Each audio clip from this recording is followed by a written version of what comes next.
Why would he say this? What's coming out in the transparency age of medicine? And we are having more and more transparency than ever. And a lot of medicine is run by big egos that have opinions that aren't necessarily substantiated by science, and that they make a lot of money from the big pharma that's supporting their different path. We see this with vaccines. Aaron Siri, a lawyer, just wrote a book called Vaccines on Men, and he deposed Stanley Plotnick, who really has set the vaccine schedule for the world, not just the United States. He's the virologist that's made virology what it is today, and he set up all the original studies for the vaccines that are given to infants.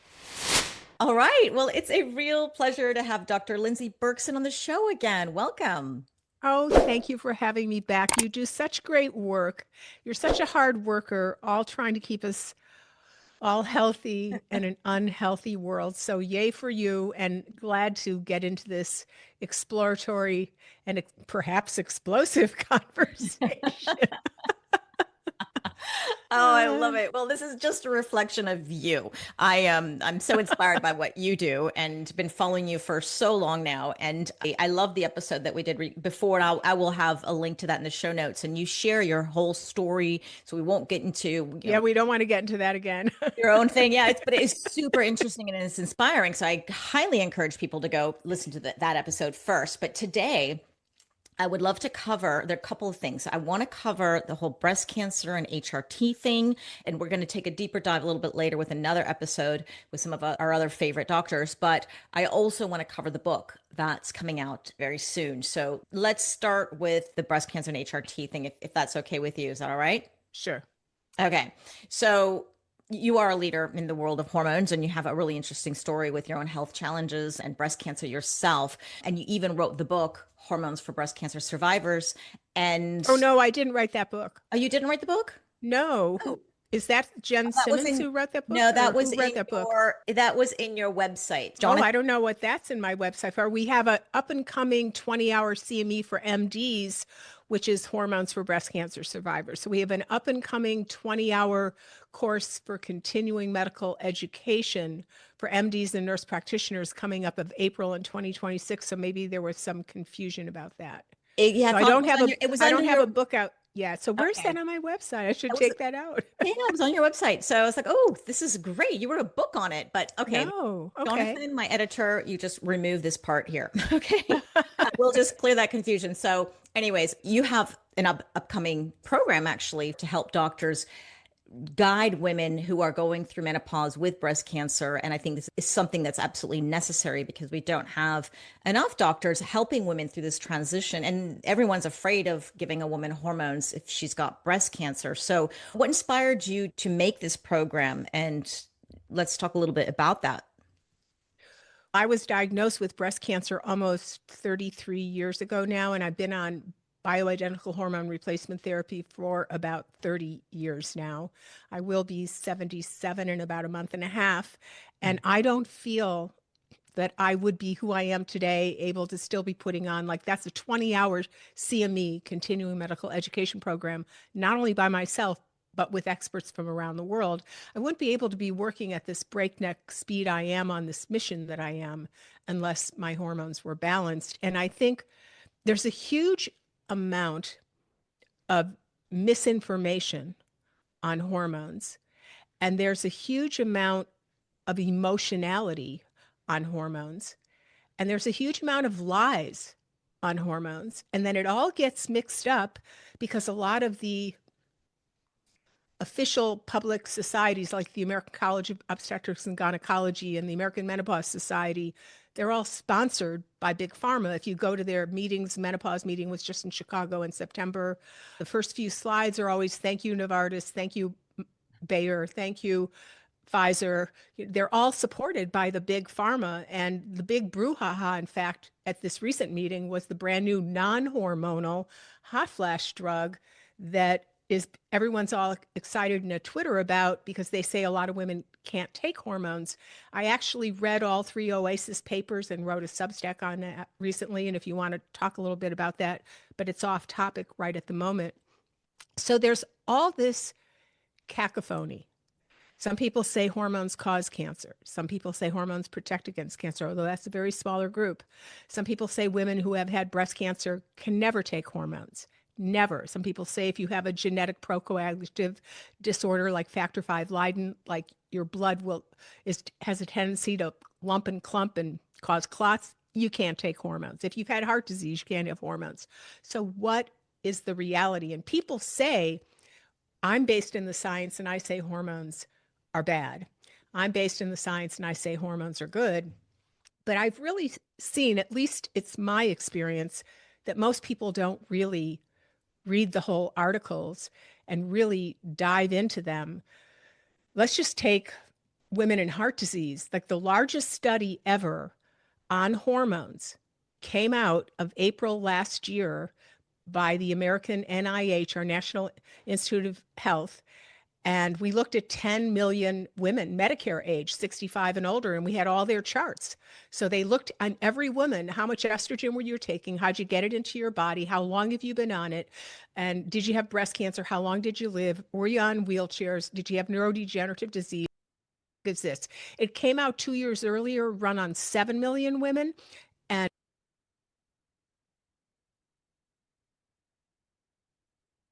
then it took 2 years to move through peer review. It was such a massive study saying such unusual conclusions. And that when it was published in 2024 in the spring, it was then on 10 million women. And it basically said, and this is the largest study ever run on hormones. Forget even the million women study, which actually wasn't even a study. It was a questionnaire sent out to 1 million women. Most of them never even finished the questionnaire. It was poorly followed up. And it sounds so big. It was the million women study. But this was a study on 10 million women. And it really was the deepest study and deepest dive into hormones we've ever had. So they looked at older women who are often told you can't go on hormones because you're too old. And they said, how did they do? And they found that older women on hormone replacement, and it was a wide variety because they had 10 million women, but they tracked all of the delivery modes, like how they got the hormones into their body. And what kind of hormones are we talking about? They were a wide variety of hormones, but the majority of women were on either estrogen from the urine of pregnant mares, that's conjugated equine estrogen or Premarin, or they were on estradiol, or they were on bioidentical progesterone, or they were on synthetic progestins. It was all over the map. And they really did divide it up. They divided up, for example, they found that women on hormones live an average of any hormones for an average of 5 years. That's about the average time you get the benefit or the outcome of the hormone if you're on it for about 5 years. Mm-hmm. They live 3 to 4 years longer with a higher quality of life. And they have statistically less breast cancer, lung cancer, and colorectal cancer. In the 7 million, when it was before peer review, they found statistical protection against 5 cancers. Then when they redid it, adding another 3 million women, it was statistically significant protection against these 3 cancers. And they looked to see the differences of estrogen, for example. So Premarin, for example, protected the breast better than any other estrogen. And all estrogens protected the breast, whether it was bioidentical estrogen, whether it was estrogen from the urine of pregnant mares, or whether it was a synthetic estrogen like ethinyl estradiol. All estrogens protected the breast, but some of the estrogens had other issues. So they looked into every kind of hormone and how they took it on 10 million women. It was the most data-rich collection we've ever had. This is why hormones are back in vogue, is because of that study, plus the reanalysis of the bogus First Women Health Initiative study, which in July of 2002 told women hormones cause cancer, they cause blood clots, you should get off of them.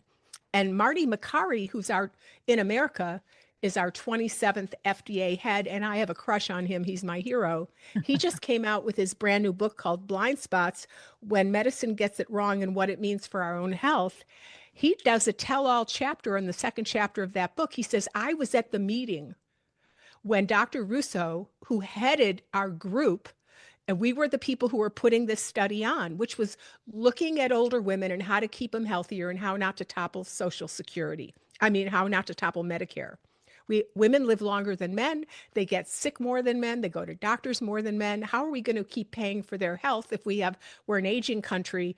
So how do we not topple what money we have in the bank and keep women well? And one of the very early studies they did was on hormones. So June 27th, 2002, Dr. Russo was heading the meeting, and they had not reached statistical significance that hormones caused any negative issue. None. And Rousseau told the group, of who Makary, who's now our FDA head, was at that meeting, but he was not an FDA head at the time, but he was one of the co-authors of the paper. He said, we're going to put out a press release and tell the world that this study reached statistical significance, that hormones cause breast cancer and that they also cause heart disease. The very issues that we thought that hormones actually protected, now we're going to say everybody should stop writing scripts. And we're such a reactionary society in America, and I don't really know why that is, but everybody admits it at this moment. Something like that happens, we stop teaching hormones in med schools immediately. They stop teaching hormones in osteopathic schools. They even stopped teaching hormone healthcare in naturopathic schools. It became verboten to do hormones, and you worried for your patient, and you worried about the litigiousness of being sued if you put someone on a hormone and they ended up getting breast cancer, even though the reanalysis of the Women's Health Initiative showed that if you were on hormones for 5 years and you did get breast cancer, you had 44% decreased risk of dying from it. Hormones are so breast protective. So he told everybody at the meeting, if you dissent from me, your career's done. Why would he say this? What's coming out in the transparency age of medicine? And we are having more and more transparency than ever. And a lot of medicine is run by big egos that have opinions that aren't necessarily substantiated by science, and that they make a lot of money from the big pharma that's supporting their different path. We see this with vaccines. Aaron Siri, a lawyer, just wrote a book called Vaccines Amen, and he deposed Stanley Plotnick, who really has set the vaccine schedule for the world, not just the United States. He's the virologist that's made virology what it is today, and he set up all the original studies for the vaccines that are given to infants in the first few hours of life. And on deposition, of which he publishes in the first chapter of his book, and even on X, he puts the audio and the video of that deposition. He asked Dr. Plotnick, who structured the testing of the efficacy and safety of these vaccines. So he says, well, how long? The first there's two Hep B vaccines that are given to infants all around the world in their first few hours of life. And Stanley Plotnick is who designed the research to say that these vaccines are safe. So he said to Stanley Plotnick, how long were these vaccines tested for adverse side effects? And on deposition, under oath, he says, I don't remember. So Aaron Siri pulls out the insert and he goes, well, here's the insert. On this Hep B vaccine, it was for 4 days. And on this Hep B vaccine, it was 5 days. Is that enough days, in your learned opinion, for us to rule out that there's adverse events in this infant? And he goes, no, but you feel comfortable enough to tell parents around the world that vaccines have been tested against placebo randomized trials, which they have not, but you feel comfortable to do that. And he said, yes, because of the welfare of the child. So Aaron Siri, who now does all of his legal suits based on vaccine injured cases because of this first case he had 15 years ago when he first deposed Sidney Plotnick, said, these authorities tell the public one thing, but then under oath, they say something totally different. And that's what we're now seeing in hormones, and we're now seeing with vaccines, and we see with even other things like statins and the way certain drugs they get someone's opinion off. Stanley Plotnick made $182 million from the 4 vaccine companies that basically represent where we get our vaccines that we give to our children now by the age of 18, over 70 vaccines over their lifetime, none of which have been tested, as he said, deposed under oath, by a placebo-controlled trial, which all of our drugs have to be tested by. And vaccine companies can't be sued for vaccine injury. They've got it made in the shade.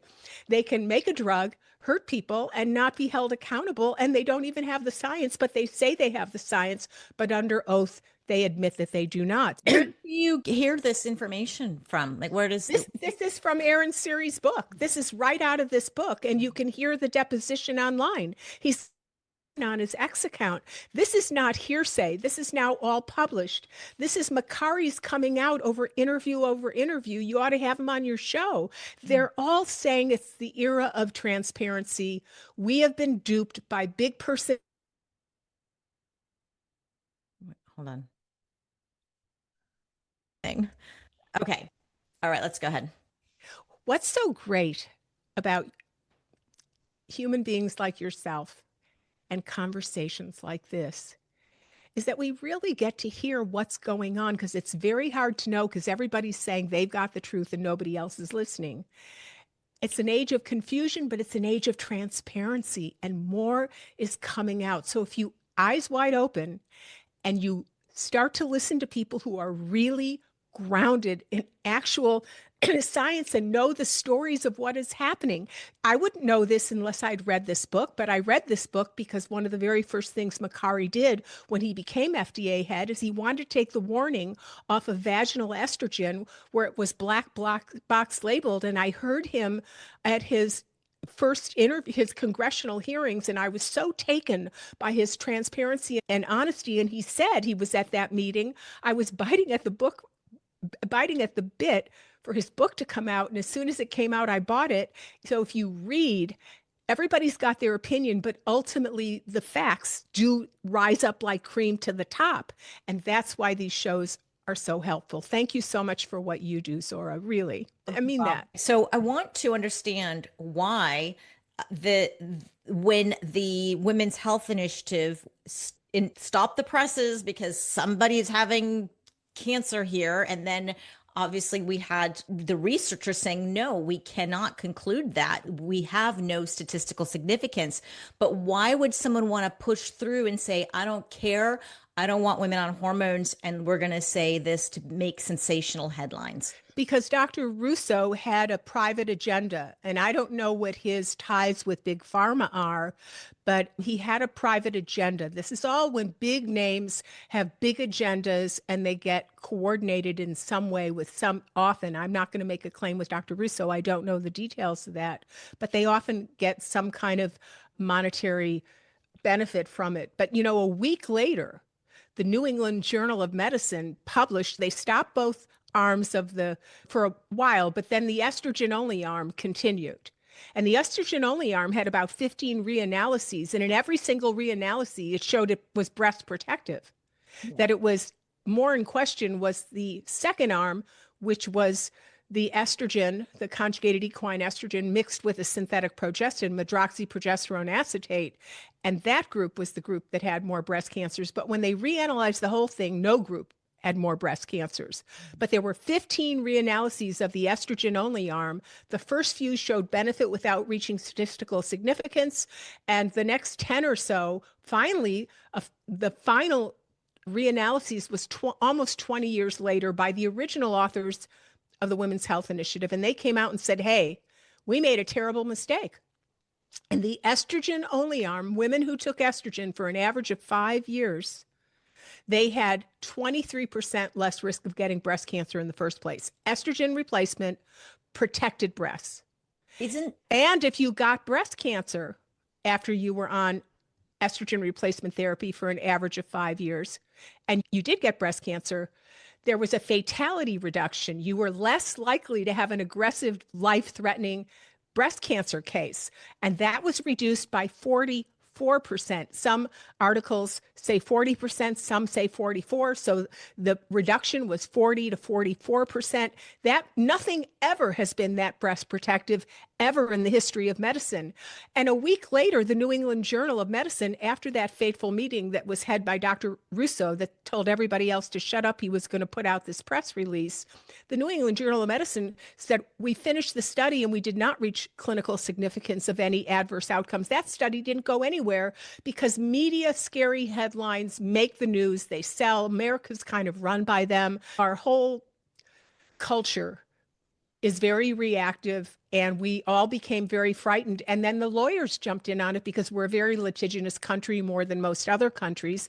And women started suing the heck out of their doctors if they went on breast hormones, and a year and a half later they got breast cancer, which would probably had nothing to do with the hormone replacement, because most breast cancers at that time, up until vaccines and boosters, took about 10 years for cancer to grow. And the study ultimately showed that if you were on estrogen and you got breast cancer, you were in a better position. But at that time, they didn't know it. So doctors started getting sued, and the lawsuits won, and everybody became scared. If you can be sued, if you can lose your license, it's scary for everybody. So they stopped teaching hormones in med schools. And then once we didn't have doctors educated on the science of hormones, it's human to be down on what you're not up on. So your patients say, do you think I'm a candidate for hormones? And if you've not been trained in it, you're going to say, if you were my wife or my daughter, I would tell you not to have hormones. They don't know anything about hormones. They weren't trained in it in school, kind of like vaccines, where there's no training at all to the physicians giving out these medications. And in this case, hormones, making comments on hormones. And now we're looking at trying to get educators back into med schools now that hormones are back by that 10 million study that I was just discussing, and the reanalysis of the Women's Health Initiative by the original authors saying, we goofed, estrogen is breast protective, so much so that even if you're on it and you get breast cancer, you're less apt to die from it. And so now things are changing finally. There are a couple of things I want you to explain to me, because the Women's Health Initiative study is a study that had a lot of problems with it in the first place, and that the women were older. So we're not talking about the woman who's actually having the hot flashes. And if you had a hot flash, as I understood, they didn't even want you in this study. And then they had women who had the average age of 62, 65, something like that. Again, and they which is interesting. And these women were not in good health. They were metabolically not healthy. However, even so, this synthetic conjugated equine estrogen that so many people also are against, we do have bioidentical hormones, which is great. And I think it's always a good first choice. But even the synthetic stuff did well. We learned from the reanalysis of the Women's Health Initiative that any estrogen is better than no estrogen, even estrogen from pregnant horses' urine, although there's many more benefits from bioidentical estrogen that's not taken orally, and Premarin is swallowed orally. But we did learn, everybody kind of got humbled by that. We learned that even estrogen from the urine of pregnant mares, that's how Premarin got its name, pregnant mares urine, etc., is better than no estrogen. So we started being more humble and understanding the benefits of hormones. And medicine and science keeps growing.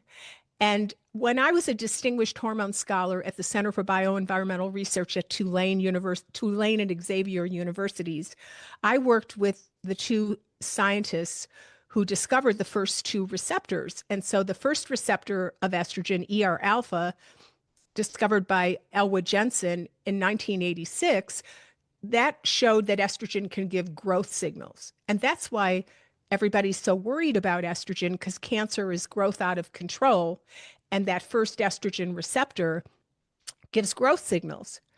But we then discovered Yanaki Gustafsson, 10 years later at the Karolinska Institute in Europe, discovered ER beta, which is the anti-cancer controlled growth signal. And since then, in the last 10 years, there's 3 or 4 more estrogen receptors that have been discovered now, and they all are growth controllers. So estrogen isn't just about growth. And there's no study that shows that estrogen given to breast cancer patients worsens their outcome. There's no human trial that shows that. So then why do so many doctors not want to give a woman who has breast cancer or who has been diagnosed or even after she's recovered estrogen? And they give tamoxifen as a blocker. When you hear that Dr. Rousseau told everybody to shut up and he was going to give a false press release, it makes your brain bang against your cranium and you go, how can that be? But that's the reality. When you hear that Stanley Plotnick got $182 million from the very companies he's supposed to be overseeing, and the kids, none of the vaccines have been tested in the way drugs are tested, and the short length of time the 2 vaccines that are given within the first few hours of life have been tested, your brain bangs against your cranium. And that's just humanity and life. And there's always been the dark side and the light side. There's always been the push for money and power. And there's a big push in medicine for money and power. And it doesn't run always on what's best. It runs on who's making the most money and who's got the most power. And that's what it comes down to. That's why it's so important to find those people who you think that your gut tells you are trying to be as honest and are reading as much as they possibly can so they understand the trends of the studies over several decades, because science goes up and down and in and out. Most people don't even know that estrogen at this moment has 5 or 6 receptors, and we think there might even be up to 14 receptors. And right now, the majority of the receptors show that estrogen controls growth, not just promotes growth. But it's interesting that even with the problems of this study, with the older women who are unhealthy, who are on synthetic hormones, imagine if they had women who were younger, who really needed hormones in the sense that for help their hot flashes and their menopausal symptoms, and they were using bioidentical, like, wow. It's not just that. The whole thing was a mess. It's not just that. Hudis came out with an article in 2018, and once estrogen was shown to be breast protective, he said, our whole methodology on the Women's Health Initiative was a mess because we didn't take anybody out of the placebo arm who'd ever been on estrogen. And when they went back and looked at how many women in the placebo arm, which they had less breast cancer cases than the experimental arm that was given the hormone, right? You have the placebo arm that are given no hormone and the experimental arm that are given the hormone. Nobody from the placebo arm was asked, have you ever been on estrogen?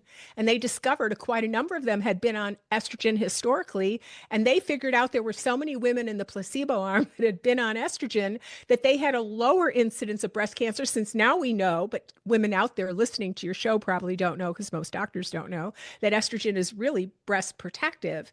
And so it gave an skewed outcome of the outcome, but no one ever, forget the Women's Health Initiative, because everyone still quotes it, even though the authors itself have said, this is a bogus trial. It didn't give us great results. It gave us wrong results. And people still quote it as a reason why women shouldn't be given estrogen. That's how nuts it all is. But there are 25 studies where women with ER-positive breast cancer with receptors for estrogen, mild and moderate cases, have been given estrogen replacement. Some women for up to 36 years, some women for 30 years, some women for 20 years, some women for 2 years. There's one study was done at MD Anderson, one study was done at the University of Wisconsin. They tracked women with ER-positive breast cancer given estrogen, and in about 5 of the studies, there was reduced mortality. In about 4 of the studies, there was reduced recurrence. In none of the studies did any of the women fare worse or get more recurrences. If they did get a recurrence, the tumors were smaller and less aggressive, because estrogen, we now know, is breast protective.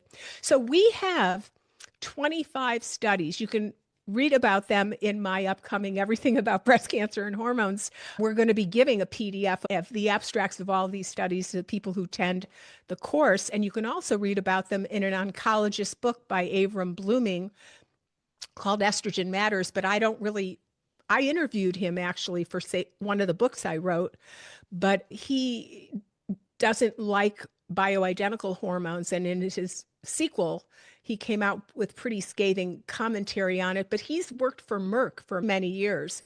He had worked for Merck. He's fighting the battle of wanting to make hormones available for breast cancer patients, and he's got his own battles to fight. Not everybody's on the same page, but we literally have human trials, which are much more important than modeling or computational or cellular studies.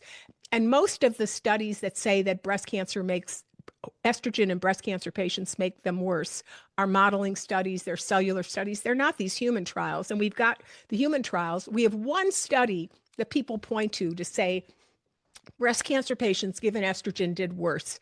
And that was the HABIT study. But if you read the study, which most people, as I started saying in the beginning, very rarely do people sit down and read the entire study, which is what I try and do in most things that I deal with. And often even the abstract doesn't accurately reflect what went on in the statistics of the study. But in the habits study that people point to as a reason why women with breast cancer shouldn't take hormones, the only group that got more breast cancer, they didn't die more from it, they got more in the contralateral breast, were the women who were on tamoxifen, a breast blocking agent, so they couldn't get the benefit of estrogen in the first place. So the studies that people even hold up to say, see, you can't give estrogen because she's a bad girl, don't really play out. And nobody mentions these 25 human trials. Now, human trials are much more heavily weighted, as we say in the biz, than a cell trial or a model trial, which you have to make tremendous inferences of how it would actually work in a human body. So we have 25 trials where breast cancer patients with estrogen receptors on their tumors were given estrogen, and in none of the 25 trials done over a span from the mid 1980s to the mid 2000s, none of those trials showed worse outcomes at all, and many of those trials showed protection. And when I send these abstracts out to a number, like there were certain speakers that I wanted to speak at the up and coming symposium, and they'd go, well, you talk positively about estrogen, so I don't know if I could really be part of your upcoming symposium. I said, well, you can say right at the beginning of your talk that you're not a fan of giving estrogen to women who have had a diagnosis of breast cancer. But what do you think of these 25 studies? I would love your learned opinion. No one will ever comment back. They just ghost it. And it's as though it didn't even exist. But what's clear in a lot of people in the industry is if a woman is triple negative, if she has no receptors for estrogen, progesterone, HER2/neu, and there's also androgen receptors that are starting to pick up a lot of their more respect. Why can't that woman get hormones? At least she doesn't have any receptors for hormones, and stem cells that we really drive recurrence and metastasis, which is how cancer kills you, they have no receptors for hormones. So why can't those women be given hormones? And if we have 25 human trials that say mild and moderate, they're not talking about stage 3 and stage 4. They didn't give estrogen to those patients. It's stage 0, 1, and 2. Those women all fared better. But who knows this information? I don't know any doctor that knows this information, which is why I'm putting on this symposium. Yeah.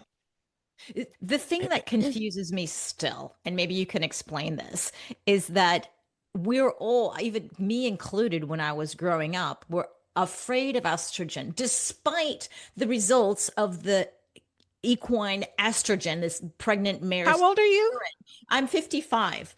Oh, so, okay. Because so hormone replacement first came out in the late 50s, 60s in Britain. And it was based on a gynecologist who wrote a book named Dr. Wilson called Feminine Forever. And we all thought estrogen was the best thing ever. And I knew women who were on Premarin for years that looked phenomenal, that looked beautiful, felt beautiful, didn't have joint pain. They were incredible. But when the Women's Health Initiative came out and all doctors got frightened and they were taken off their hormones, they went off them. And in a year, their aging caught up, accelerated, and they were never the same women again. So I guess you kind of just missed it. But I was raised in the era, because I'm almost 77, I was raised in the era that estrogen was great. Yeah. My mother, my own mother, was taking hormones. Unfortunately, she got breast cancer. And I think it's because she was having a backpack on her, spraying pesticides around the house. Well, However, everything's yes, it's multifactorial. multifactorial. But Just because you're on hormones doesn't mean you'll never get breast cancer, but it often means you'll be in a better position if you do get it. Yeah, well, that's an important point to kind of make. It is true. And I believe it 100%. But I grew up thinking, oh my goodness, because I heard that estrogen causes cancer or hormones are bad. But now you understand that was not based in science. That was a lie. And all of the co-authors were shocked and didn't want that lie to come out.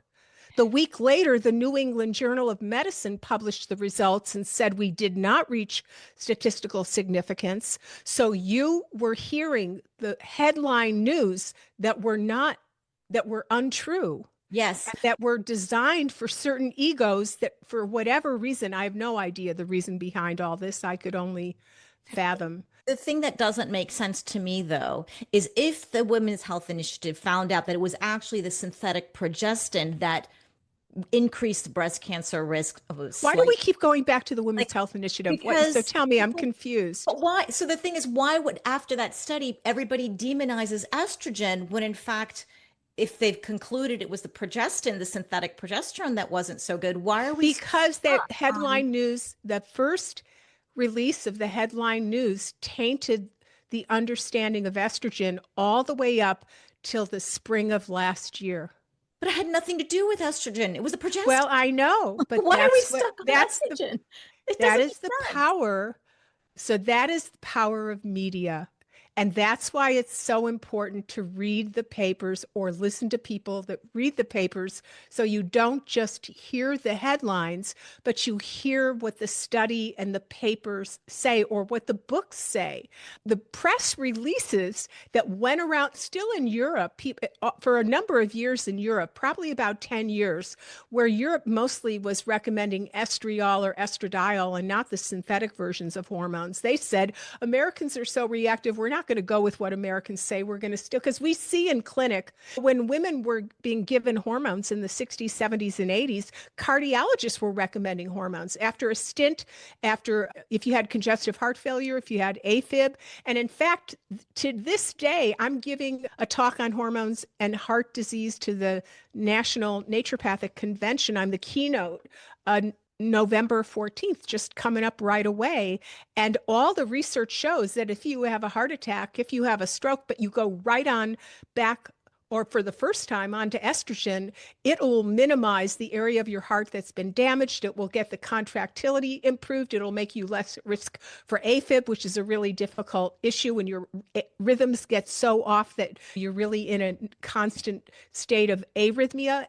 But still, cardiologists who have no training in this at all, most of them will still say, if you're a cardiac patient, you can't take hormones. But in the 10 million study, they said women who were older that had heart disease, AFib, congestive heart failure, multiple number of stents, arterial, peripheral disease, et cetera, did better on hormone replacement. And they cited 31 other studies that said exactly the same thing, that older women with heart disease do better on hormones, but nobody does it yet, because what you're thinking is that medicine makes sense. That's what you're thinking, and you're exasperated. But medicine is very slow to change its opinion. It's like moving the Titanic away from the iceberg. It almost can't do it. So when it gets fixated on a certain position and it's there and it's taught that position in med school, Leon Spiroff is considered the father of gynecology. And right after that first Women's Health Initiative came out, he wrote quite a number of papers. I remember reading them all. And he said, don't throw the hormone baby out with the bathwater. In clinic, you see that women do better on estrogen. So just because of this randomized trial that we don't even know the efficacy, there's so many holes in this trial, looks like it was shot with a huge gun. What do you call those guns that spit out multiple bullets? He said, it looks ridiculous. There's too many holes in this theory. Don't throw the hormone baby out with the water. He was the father of gynecology. Everyone that's gone to medical school has read Leon Spiroff's book. He couldn't change the tide. Once medicine gets fixated on a big fear or big money or something, it's really hard. It might take decades to right itself. And that's the state of medicine. You're exasperated because it doesn't make sense to you, but things that are sometimes standard of care don't make sense. They're just a fixated isness in medicine that hasn't yet caught up with the actual factual science. That's why the head of our FDA actually writes a book. This is huge. He writes a book called Blind Spots in Medicine. He's our head medical guy of the United States of America. And he goes, we have lots of blind spots. There's lots of lies. There's lots of ways it's all about money. And it's kind of like a child asking your parent, why do bad things happen to good people? Why is there bad stuff in the world? That's how medicine has been. Semmelweis was thrown into jail and beat up and died alone and isolated when he was the person who said you need to wash your hands before you deliver babies. This is a theme in medicine. It's kind of a theme in mankind. And what's so exciting about podcasts and conversations is you get people able to just talk and other people hearing what's going on so that you can figure things out for yourself or follow people who you think are figuring things out that make more sense. But medicine's, it's always been nuts. And ever since the Rockefellers and have really condemned natural interventions and made sure that there was a monotone way of doing medicine and that there was a lot of financial reimbursement for pharmaceutical interventions. It's been a battle between the light and the dark. And as a person that's trying to stay healthy in a more toxic world, it's not easy to do.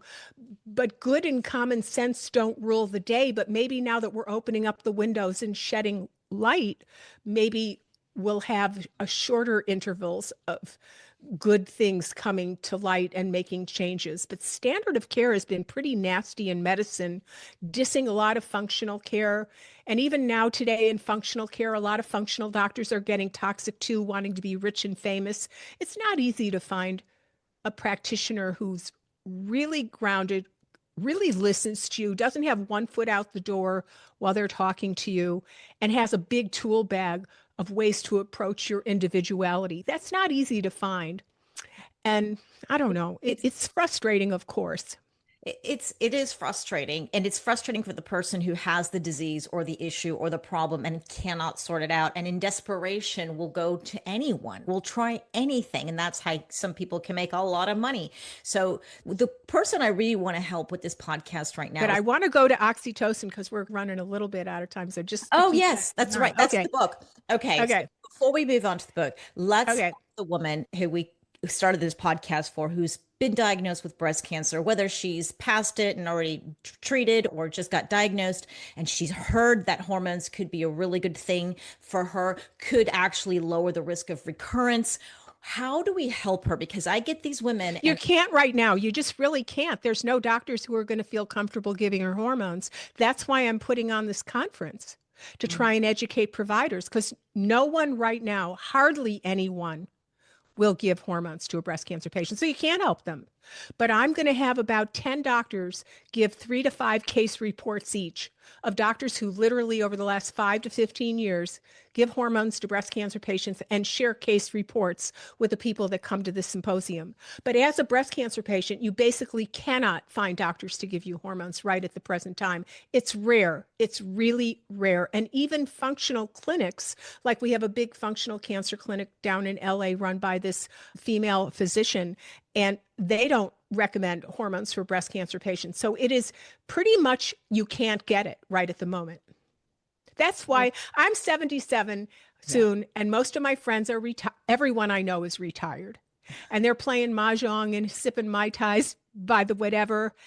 And I'm reading line by line all these medical journals and putting on these symposiums to try and move the needle and move that titan. Not that I'm the only person who has their finger on the truth.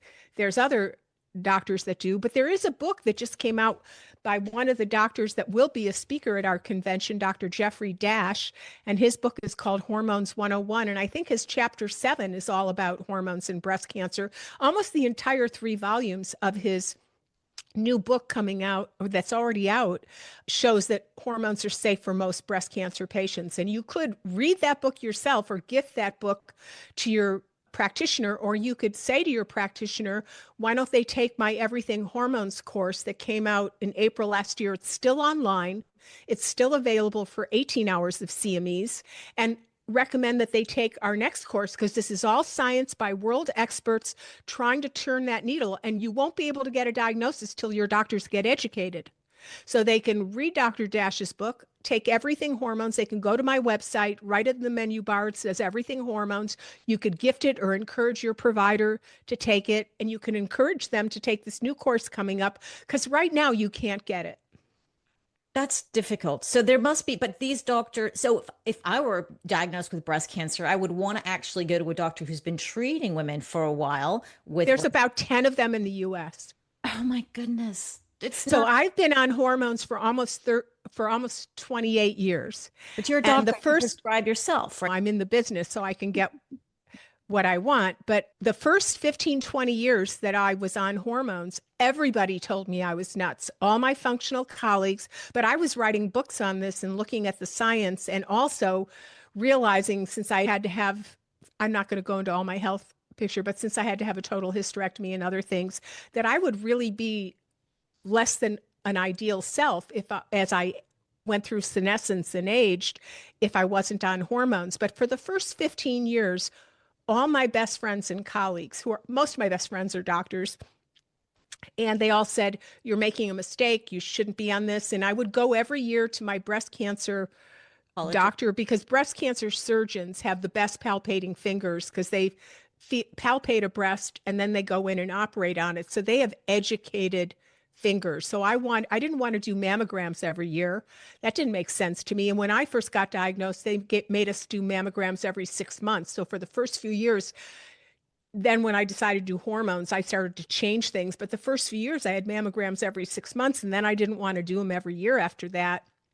So I would go to my breast cancer surgeon, and every single year for 25 years, she just is retiring a few years ago, she would say, "You look better than any other breast cancer patient I have. You're doing great. You got to get off hormones." It was all in the same breath and in the same sentence. And she's 25 years younger than me. And every year I'd see her and she looked older and older than me. And I didn't age at the same rate. It's not that hormones will make you immortal, but in many women and men, it's the same for both genders. It slows down aging on many domains of health. But you can't, when I was diagnosed with a histologic type that had never been seen in the United States before that. And they wanted to treat me like every other breast cancer patient. And it seemed odd to me because it was a different cellular type of cancer. So I found two studies, one done in Iceland and one done in Finland. And in those countries, I eventually learned that they no longer recommended radiation for those patients because that form of cancer never shows up on a mammogram. Never. And if you get radiation, you get fibrosis and then you can't feel it. And the only way that a recurrence shows up with this type of cancer is by feeling it. So when I told my doctors, they told me I needed radiation. And I said, well, I've gotten in touch with the primary investigators of the only two trials on this type of cancer.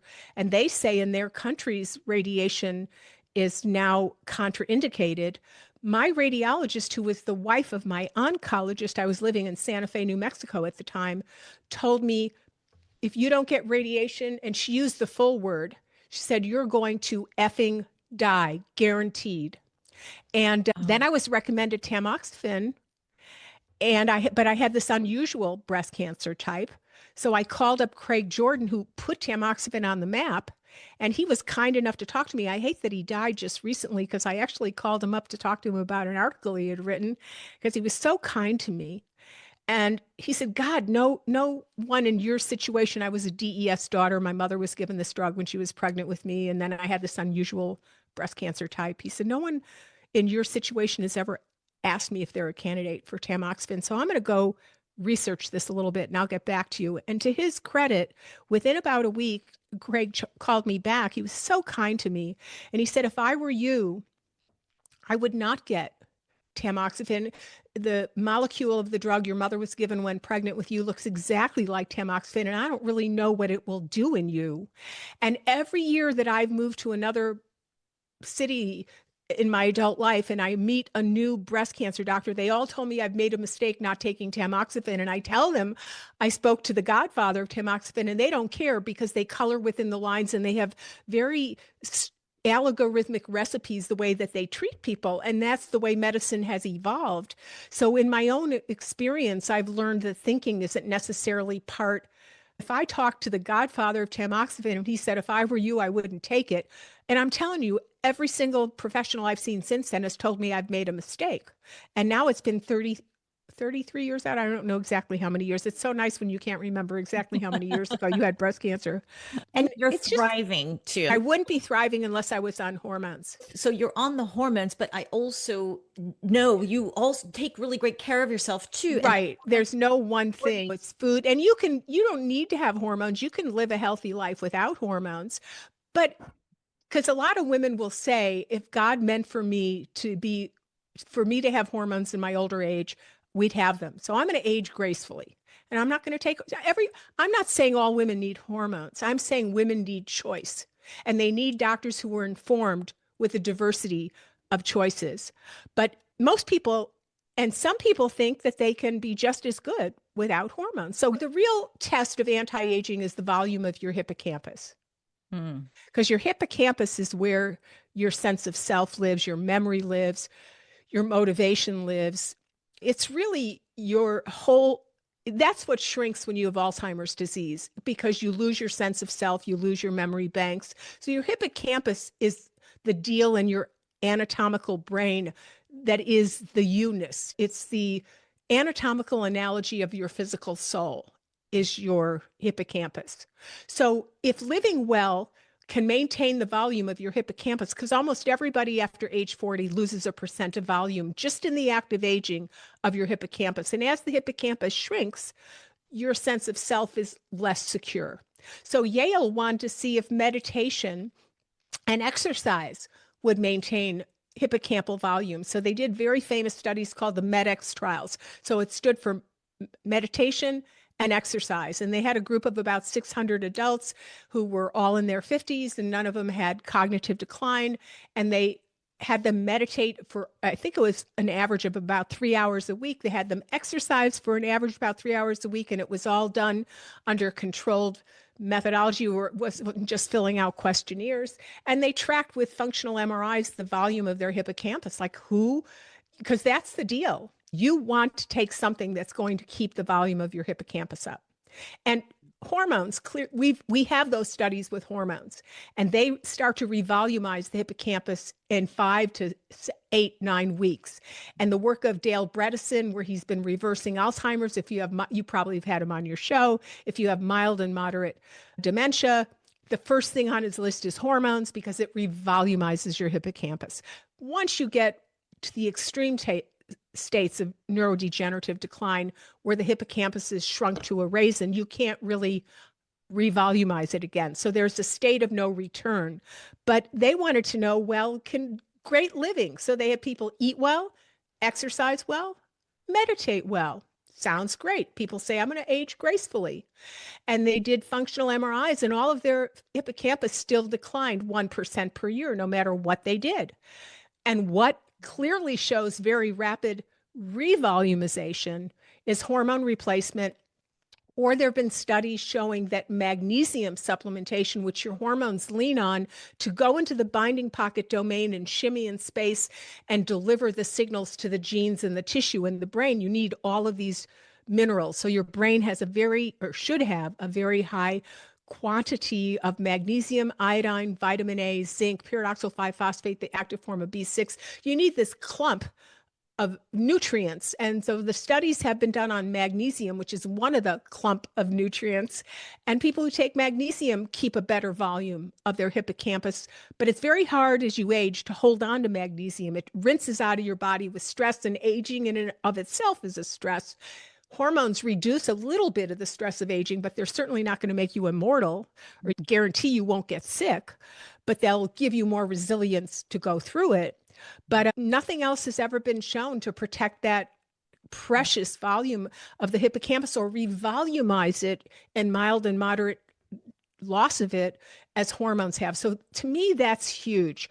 I would like to do another study myself on functional MRIs on the volume of the hippocampus, because that's where anti-aging can really be definitively tracked. Mm-hmm. And this is super. So all the carrot juice in the world or grass juice isn't going to revolumize your hippocampus, but foods rich in magnesium are helpful, and those are the greens, but still eating greens doesn't do it on its own. Oh, wow.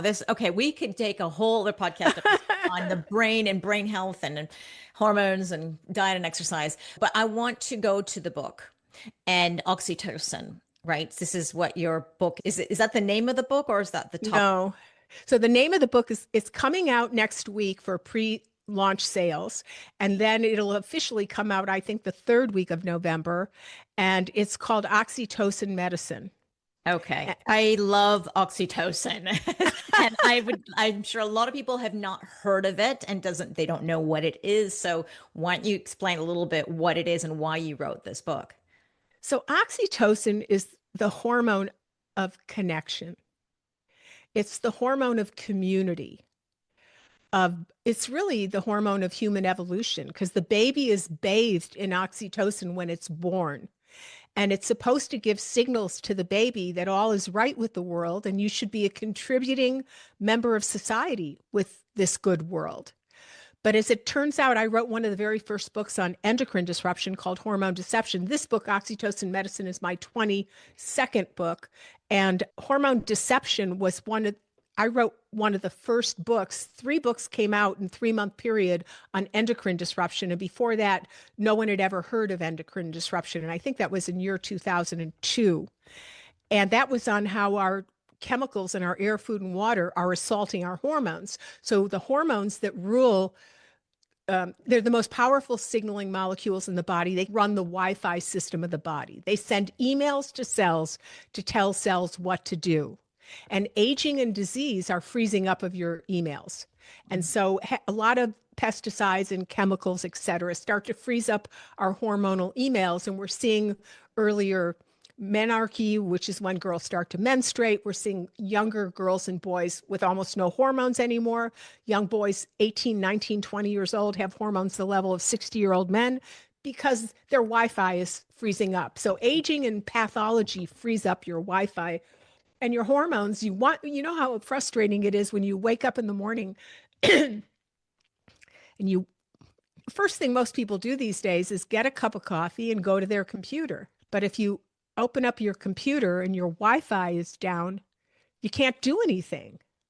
Yeah. And hormones rule the Wi-Fi of your body. They are the most powerful signaling molecules in the body. And it turns out that endocrine disruption, which are chemicals that make the Wi-Fi go bad or quiet or freeze, the most sensitive hormone of all is oxytocin. Yeah. And it doesn't work well with a lot of pesticides and chemicals and food colorings and fluoride and things like that. And it rules our sense of community. So I open up the book with the philosophical question: is part of the reason we have children shooting and such unthinkable things going on, is part of that because what's going on with our oxytocin that's supposed to keep us in community. And then I go through the literature because I've been working with oxytocin in practice for about 20 years. I even opened up an oxytocin company for a while with a compounding pharmacy, but 3 months after we opened up, the government made it illegal for compounding pharmacists to ship across state lines unless they also held a separate state license in that other state. And most compounding pharmacies can't renew state licenses and take state tests every single year for all of our states. So only a very few pharmacies can do that are kind of our Walmart pharmacies. They're these big pharmacies. But most compounding pharmacies now mainly compound for their own state. And that happened right after we opened that company. So darn it. So because the FDA does allow in the United States, it comes in international units. And the FDA does allow 15 international units to be sold over the counter without a prescription. And a lot can be done with up to 15 international units. So in this book, I first discuss what oxytocin does. Is it under attack by the world? I talk about how it works. It's a very unusual, tiny little hormone that has totally different actions than a lot of the other hormones, but it works with all the hormones as a team. And then I go through all the different diseases in the science. It can be used to help weight loss and even anorexia. It's an appetite adaptogen.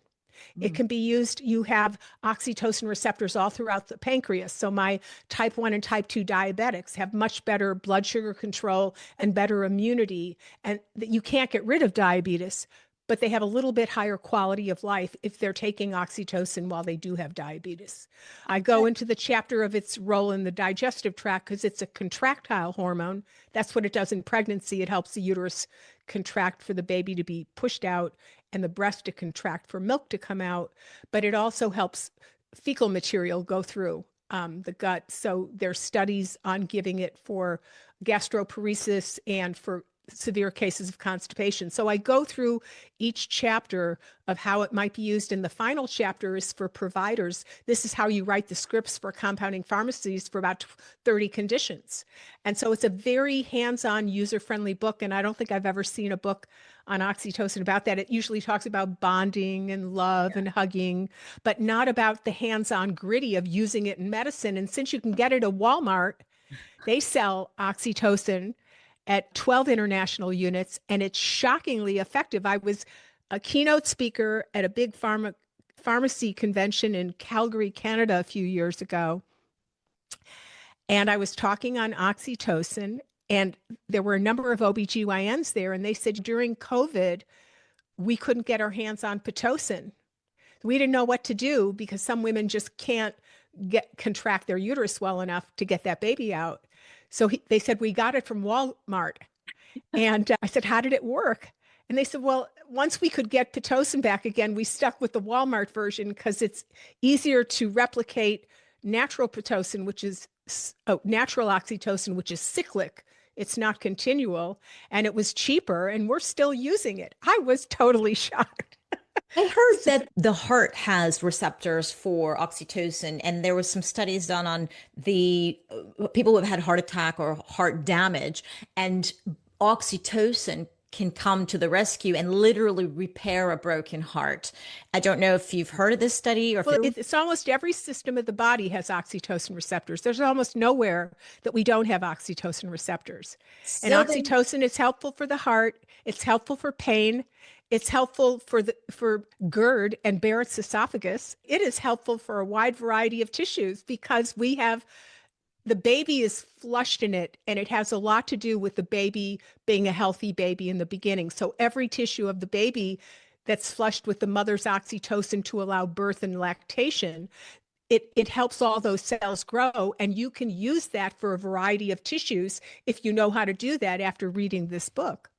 The question then, I think, hopefully the book will explain, is that what we hear about oxytocin, oh, it's a bonding hormone, stroke your pet or give a hug or look at somebody in the eye. And there's all this. Those aren't enough. Those aren't enough. You really got to take it as a drug.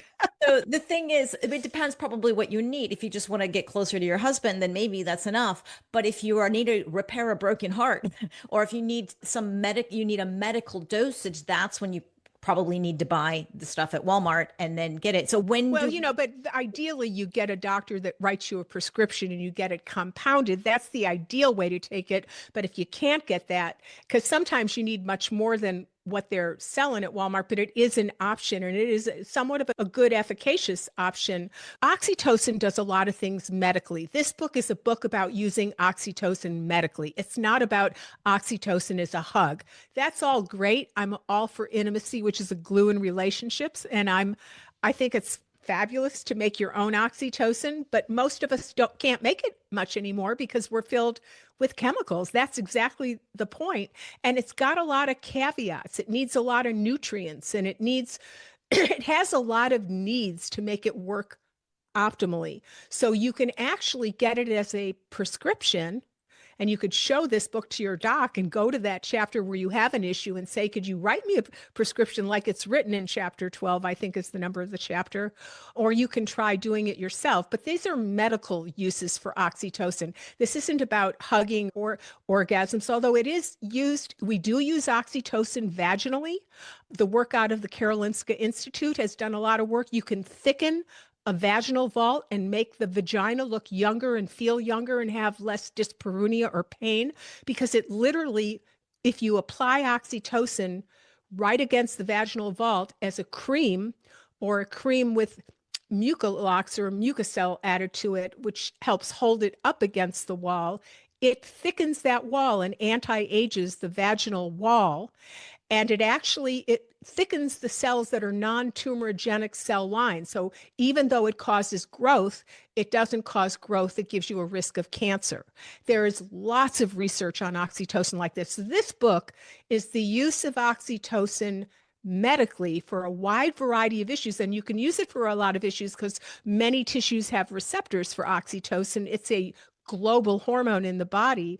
It's not about just the theoretical Oh, you give a 30-second hug and you make oxytocin. If you're going to use it for a medical reason, let's say your islet cells aren't functioning that well in your pancreas, and you want to see if you can make your blood sugar a little bit more stable, you can use oxytocin medically to do that. You can't hug to do that, but you can do it if you take it like a prescription. So that's what this book is about. And I don't know exactly how many conditions I go through, but it's a pretty fascinating hormone that very few people know about. And one of the reasons is it doesn't have a consistent response. Some doctors will try it and they'll get benefit. Other doctors will try it and they won't. And that's because it has a lot of caveats to make it work ideally. So you have to have all those things in place to make it work ideally. Like if your thyroid isn't stabilized, oxytocin doesn't tend to work well. So then you've got to get your thyroid stabilized in a way that's a little bit better than just ordering TSH. So it goes into all this is the medical uses of oxytocin. So the book is 196 pages. And my internal editor said to me, I don't understand. There's 556 citations, but there's only 196 pages. And she goes, how can you have so many citations? I said, because this is all based in scientific literature with science behind each use that I'm showing the practitioner or the potential patient how to use it. So it's basically using oxytocin as a new tool in your medical tool bag. I love this. I'm going to read it. Where do we get it? Well, it'll be on Amazon Mhm. very soon. It's not up there yet.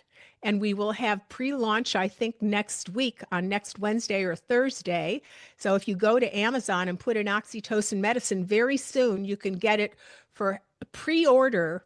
I don't know what the price we can put up yet. We're finding out on Monday what that price will be. Maybe it'll be half price. I'm not exactly sure what the ins and outs of all that are. And then you won't get the book till it launches. And I think it's launching on November 20th. Okay, November 20th. Hopefully, yeah, we'll get this launched around that date, a little bit before, a little bit after. I'm not sure, but we will make sure that it's That would around be there. so great. That Zora, that would be so great. Because how do you let the world know that your new baby is being born? No, it's Because I couldn't have children because my mother took DES injectable twice in her first trimester when she was pregnant with me. And the Mhm. daughters born to women given that couldn't have children. So my books are my children, my Yeah. legacy. So I invite you to meet my family. Your 24th child or 22nd? Which 22nd, my 22nd? 22nd child. Oh my goodness, my womb hurts. I love it. So please give me the links anyways. We'll have the link on Amazon, but also the link to the course on breast cancer and hormone therapy. So when that comes out, we'll put that in the show notes as So I well. think the name of that course is called Everything Breast Cancer and Hormones, and then in parentheses, in high risk women. So we're also going to talk about women who have clotting issues, like genetic clotting issues, like factor V Leiden, like they're born with a tendency to clot. That's called genetic procoagulative disorders. Because a lot of times women are denied hormones in that situation, but we show how you can safely take hormones in that Yes. situation. So this will be for breast cancer and high risk patients, just so Like, you know. Yeah. thank you. No, thank you for clarifying that. It's so needed. We need more doctors. If you are a doctor listening to this or any kind of a practitioner, please go and take this course. We need more of you. We do need more of you. Oh my, I don't want to be just a lucky one that didn't, I was able to get hormones when nobody else wanted to give them to me because I'm in the field. I don't want women to miss out if they can be benefited. Do I say that all women can take hormones? Maybe not necessarily. I don't know your situation. It's every patient has to be looked at individually, but many high risk women can take hormones safely. And they miss out because we don't have the doctors that are educated in that. And I don't want my sisters, we're all, so I lived with Swami Satchidananda for many years when I was young, after I graduated the University of Michigan. And he would always say to us, think of the world truly as your family. So all women around your age, they're your sisters. And young girls younger than you, think of all of them, they're all your daughters. And think of the men and women older than you, they're all your parents. And if you move through your world, not just protecting your own, as COVID made a lot of us feel that we can't look at strangers and we should be suspicious of everyone else. That's what this reactiveness, at least in America, has done. If we can bring back that unity, which is what oxytocin does, it makes us look at everyone more as the family of man rather than strangers. That makes for a better world. But it's hard to do that if your hormones are out of balance. It's just a harder haul. Mhm. So I hope that my sisters, I don't want them to miss out because I have such a vibrant life being such a crusty old fart. And I don't want other people to miss out. Opposite. The opposite. It's a true inspiration to have you on and to see you, and you're so vibrant and you do so well. So this is just, you're just a testimony of aging and aging well. And I'm following you in every step of the way. We will have you back. We really want to tackle more topics with you. You dive so deep into the research, more than any other person I know. So I'm grateful for you for doing that. And I want to be back and have on the show everybody who thinks differently. Yeah. People who are saying no, hormones are bad. Women with breast cancer should never have hormones. Women with heart issues should never have hormones. Let's sit and respectfully share the science behind why we think what we do, and let the listener hear these conversations and make up their own heart and mind. But let's do that. Why can't we have opposing viewpoints, but speak respectfully and share why you say and write and think the way you do? I've had one roundtable so far with an expert that was saying many opposite things, and two other physicians and myself got on. Maybe it was one other. I can't remember right now. I think it was David Rosensweet. And we never heard any science from the other side. And I think you also have tried to get some of the science from that person and couldn't. So let's hear what's behind the words, because it took 25 years for Macaria to tell all in chapter 2 that he was in that meeting where Rousseau said, let's lie together. And if you don't lie with me, your career's over. And even though the New England Journal of Medicine a week later showed this, that they were lying, the lie became the reality around the world. And now women and doctors still fear estrogen. So let's be forthcoming and let each of the people who claim that they feel the way they do, let's hear what's that based on? And let's let the listener decide for themselves. And I think that's what we now need. Absolutely. Well said. Thank you so much, Dr. Berkson. I am so excited to have you on again and again and again and again. So until next time, and thank you for the listener who's reached this point and is just as curious This about seems really long in the tooth. How long? It is, Oh but my we are God. editing and making sure that we give the information as quickly as possible. So Okay. thank you and have a wonderful day. Back at you. Happy Halloween. Do you celebrate Halloween over there? No, not in Portugal, but we had plenty of Halloweens in my past. They're just wonderful memories at this point. I'm going dancing tonight at the Oasis. I live in Austin, Texas, and we have a big 70s, 80s band coming, and we're all going to dance to 70s, 80s music in Halloween costumes. I love it. Well, when I'm back in the States, I'll go full force with you. So take Okay. care, Dr. Berkson. We'll see you next Bye-bye. Blessings. May the hormone force be with you.